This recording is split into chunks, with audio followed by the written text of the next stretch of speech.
You cannot fool the Filipino people. By doing that, akala mo maging vice president ka? Ako. Dahil yun ang ambition mo at our expense? Nako, ginagamit mo SMNI, kala mo magiging vice president ka. Pero I beg to disagree, Pastor Kibuloy. Hindi naman ata vice president ang plano ni Ontiveros. Parang president eh. Ewan ko, narinig ko parang kay Trililing ba yun? Interview niya ata kay Lamas or doon sa Christian na yun. Basta parang may nadinig ako, hindi ko lang maalala kung kanino. Ang gusto nilang itulak kay Ontiveros pagka-president. Hindi po vice president ata, Pastor Kibuloy. But anyway, parehas lang yun. Pastor Kibuloy, may pagka-presidente man ang takbuhin ni Risa o vice president, isa lang ang patutunguhan nun, talo. O, gusto mo, pustahan tayo, Pastor. Ay, pinustahan pa yung Pastor. Pambira. Sorry. Ay, ikaw na lang, Tatay Diggs. Pustahan tayo. Kay President, kay Vice President, hindi mananalo yan si Risa Ontiveros. Wala po. President, kakalabanin mo, Sara. Vice President, posibleng kalaban mo dyan. Bongo, Robin, sino pa ba? Basta marami. Hindi ka mananalo. Risa, kahit ano pa yan. Labo ka. At kaya wag mong gamitin ng SMNI para iyong plataforma. Para meron kang marketing arm. Ma-promote ka. Gawa ka rin ng channel katulad nito. Oh, gawa kang channel. Gawa ka ng SMNI. Ginagamit mo yung SMNI para ma-promote kayo. Ginagamit mo si Pastor Kibuloy. Pastor Kibuloy, ikaw na kaya mag-vice president? You will never make it.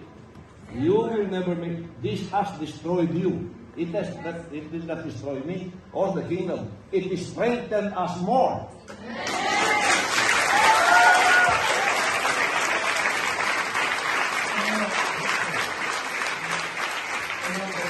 Yun, SMNI yun. Given lahat yan, yung sinasabi itong, alam mo, ang problema natin, kung kita ito ni Inday, sinong pangalan nito? Rene. Alias Rene. Pero Michael Maurilio, pangalan niya. Yung sheriff lang nga nagkamali. Wawa ka yun. Ayan. O yan, yari ka. Yung sheriff ka nagkamali, sinapak ni Inday, ni BP Sara. Ikaw Rene ha, umayos ka. Umayos ka. Hindi porket nasa kandungan ka ni Ontiveros at ng Senado. Bida-bida ka dyan. Ha? Tandaan nyo, ang gulong umiikot. Kung Duterte nandiyan dyan, pagbalik. Tapos puro kasinungalingan niya sinasabi mo. Abay, good luck sa'yo. Good luck. Ito ngayon, nagbibintangan mo si Inday. Inday has never been to Glory Mountain. She has never been into the Glory Mountain. Ayan, maliwanag. She has never been into the Glory Mountain. Glory Mountain. Wala, hindi nakapunta si BP Sara. Kasi sinungaling ka. Sinungaling ka alias Rene. Si Mayor. Ako, Pumunta siya doon. maraming beses. Aplenty. Pero si Inday, hindi pa yan napunta. Kaya, Lamig doon sa Glory Mountain. Ganun ang gusto kong lugar. Nagparinig nga ako eh. Kung pwede ron, workers lang daw doon. Ang sarap matulog doon. Nalamig. sana, yung Senate o committee, I will not make it personal, sana hinay nila yung testimony. Kasi lalabas yung totoo yan. Yes. Even lahat yung sinabi ni itong si kumpare ko, yung pangalan ng Alias Rene Mayor. alias Rene. Pare Rene. Yun yung nagsasabi ka ng totoo. Pag nagkamali ka ng isa lang, kagaya nitong baril sa mountain, hindi pa napunta si Inday dyan. Kailanman. Kaya kasi yan dyan, sira na lahat yung sinabi mo. Yes. Yan, sira lahat. Yan, maliwanag. Alam nyo kasi, hindi po pwedeng napagkamalan niyang si Sara yun. Vice President yun eh. Davao yan. Wala naman siguro matinong tao hindi kilala si Sara, si BP Sara dyan sa Davao. Imposibleng hindi mo kilala. Imposibleng hindi mo nagkamali ka. Pero tatandaan mo, mali ka dyan, alias Rene. Ito payo ko sa'yo. Huwag kang pagamit sa Senado. Kasi baka akala mo nakatungtong ka yan sa langit. Hanggang kailan sila dyan? Iikot ang mundo. Magpapalit ng gobyerno. Malapit na nga eh. Malay mo. But pinakamatagal 2028. 'Di ba? Pinakamatagal. Baka 2025 lang, iba na senador, ano ka na? Oh, 'di ba? Kaya nga yan din ang payo sa mga vloggers eh. Huwag kayong pakaasa diyan sa mga sisirain niyo pangalan niyo diyan sa mga politiko na yan kasi palit-palit lang naman sila. Pero yung vlog mo nandiyan diyan. Kaya kailangan, yan lagi ang bilin ni Banat Bay, kaya kailangan lahat ng ilalabas ninyo may ebidensya. Kahit kakampi nyo, kailangan may ebidensya. Kasi pag nawala na yung mga yan, paano ka? Pero kung hawak mo ang ebidensya, may resibo ka, tatayo yung mga pinagsasabi mo dahil may resibo. Hindi lang kayo nagbuga ng chismis na masarap pakinggan at binibili ng tao, kakain ng popcorn, pagkatapos nun, sunog ka. Ganyan na nangyari kay alias Rene. Sunog na, wala nang maniniwala sa'yo alias Rene. And at the same time, kinandong ni Senator Ontiveros, ano bang papaniwalaan sa'yo, Senator Ontiveros? River Nile, maraming salamat po. Thank you, thank you. Pati yung iba pang testimony nila. Bagsak na lahat yan. Bagsak lahat. Kasi maski pumunta yung Senate dito, yung committee, umakyat man sila doon sa ETC, may barangay dyan eh. May katabing barangay yan dyan. Malayo lang. Pero nadaan ka. Alam naman, hindi mo magtago. Makikita ng tao. Alam niyo yung sinasabi ni Tatay Digong, from Glory Mountain, pababa po yun. Mataas po kasi, pababa yun. Ang daan doon masikip. 2 kotse lang sa lubungan na makakadaan. Ang nagpatagawa ng daan na yun ay si Pastor Kibuloy din. Isipin nyo, ang daming natulungan ni Pastor Kibuloy. Kasi yung daan, yung kalsada, ang nagpatayo, papunta sa Glory Mountain ay si Pastor Kibuloy. And yet, yung mga bahay, maraming maliliit doon na bahay na nakikinabang. Kasi sementado po yun. Bagamat manipis lang, sementado po. So, ang daming barangay na nakikinabang doon sa Glory Mountain na yon sa pinagawa ni Pastor Kibuloy. Ang punto dito ni Tatay Digong, maliit yung lugar. Makikita at makikita ang parating si Sarah. Siyempre, may bodyguard dyan. Diba? Kita, identified yung sasakyan.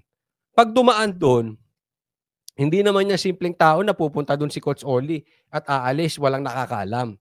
Yung mga ganyang katataas na tao, especially ang Duterte sa Davao, alam po, makikita at makikita, identified po yung sasakyan. So, makikita sa ng mga barangay. Hindi pa po nakapunta ron si BP Sara. Yun ang ibig sabihin at imposibleng walang nakakakita kay BP Sara kung sakaling nakapunta na siya doon. Maliwanag po. Matindi po yung sinabi ni Tatay Digong na yon kasi mahirap pong palusutan yun. Imposibleng hindi makita si BP Sara.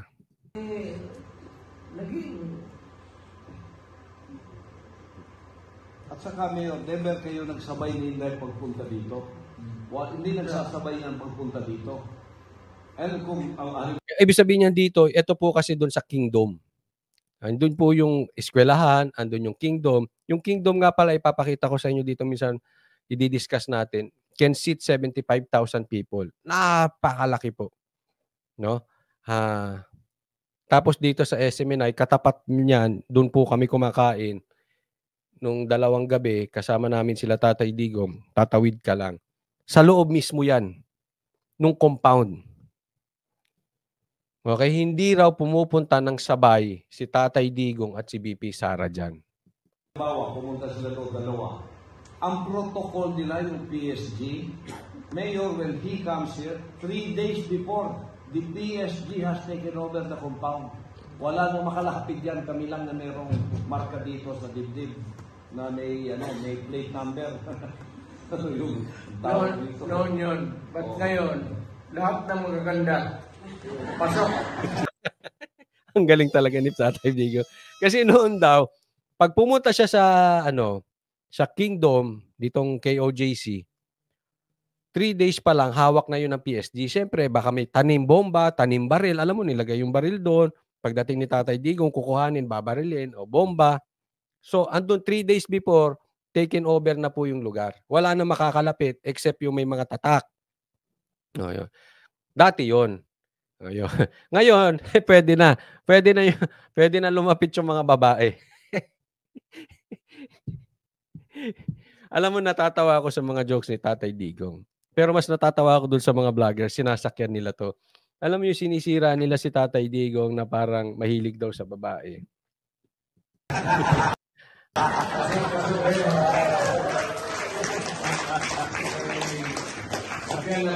Lalabas tayo sa compound. Huwag dito. Wag daw dyan. Alam mo, sinasakyan ng mga ibang vloggers itong pagiging mahilig ni Tatay Digong sa babae. Posible po. Posible. Pero, alam nyo naman na karamihan doon joke. Nakita naman namin si Tatay Digong. Kung itong mga kalalakihan na, huwag na tayo maglokohan. Sa status ni Tatay Digong at ni Pastor Kibuloy, alam natin, ang babae sa kanila madali. Pero, kinikwento pa rin ni Tatay Digong. Ito namang mga vloggers na kalaban, ginagamit yung ganyan. Hindi po. Para naman kayong hindi vlogger, alam nyo pong kasama lang yan sa style ng speech. Diba? Kayo din naman nagbibiro eh. Diba? Huwag tayong magmalinis. Kayo naman lahat naman tayo mga lalaki, huwag naman na kayong magmalinis. Diba? Meron bang lalaki na hindi mahilig sa babae? Bibihira lang po. Bibihira lang po kami. Di ba? Huwag nyo nang palakihin yung issue. Ang importante, pag si Tatay Digong nagsalita, ang tao nakikinig. Kung style man niya sa speech yung mga babae-babae, you should know better, mga vloggers. Di ba? Style lang po yan. No. But, bottom line, alam natin, sa mga status ng dalawang ito, alam natin easy yan. I really don't think they need namang rape. Sa dami ng pera niyan, sa dami ng contact niyan, sa pagkasikat nila, ang daling kumuha ng babae. Hindi na kailangan mang-rape. Real talk lang po but nasa sa inyo yan. It's not for me to decide kung ano po mo yan. Nasa korte po yan. Dapat doon discuss, hindi sa Senado. Pero if you will really think about it, magpakatotoo po tayo. Hindi na kailangan. Hindi nila kailangan mang-rape.